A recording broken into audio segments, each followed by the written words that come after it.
তারা আমাদের প্রতিনিধি দল ওখানে আছেন, দেখা যাক কী হয়। তাদেরকে নিয়ে আসলে বা তাদেরকে ছেড়ে দিলে না দিলে হয়তো আমাদের আদালতে যেতে হবে, এই আর কি। পুলিশ আমাদের উপর যথেষ্ট নির্যাতন করেছে এবং আমাদের ন্যায্য দাবি থেকে আমাদের শান্তিপূর্ণ অবস্থান থেকে আমাদের বিতাড়িত করেছে, এই আর কি। ধন্যবাদ রতন ভাই, রতন ভাই আপনাকে অসংখ্য ধন্যবাদ।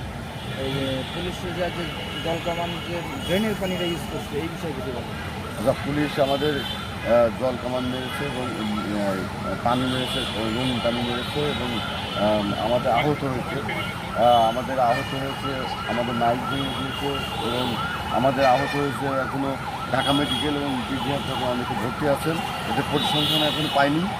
পাইলে আপনাদেরকে আমার পরবর্তীতে জানাই দেবে কতজন আহত হয়েছেন, কতজন আমাদের ইনজুরি হয়েছে। হ্যাঁ, ধন্যবাদ জলকেন্দ্র রতন ভাই। আমাদের পরবর্তীতে প্রোগ্রামের কোনো কর্মসূচি আছে কি না?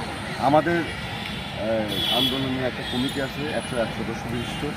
এরা আসবে, আমরা বসবো, বসে আলোচনার সাপেক্ষে আমরা পরবর্তীতে সাংবাদিক সম্মেলনের মাধ্যমে আমরা জানিয়ে দিই পরবর্তী লাইভ চলবে। ধন্যবাদ জলকেন্দ্র রতন ভাই, আপনাকে অসংখ্য ধন্যবাদ।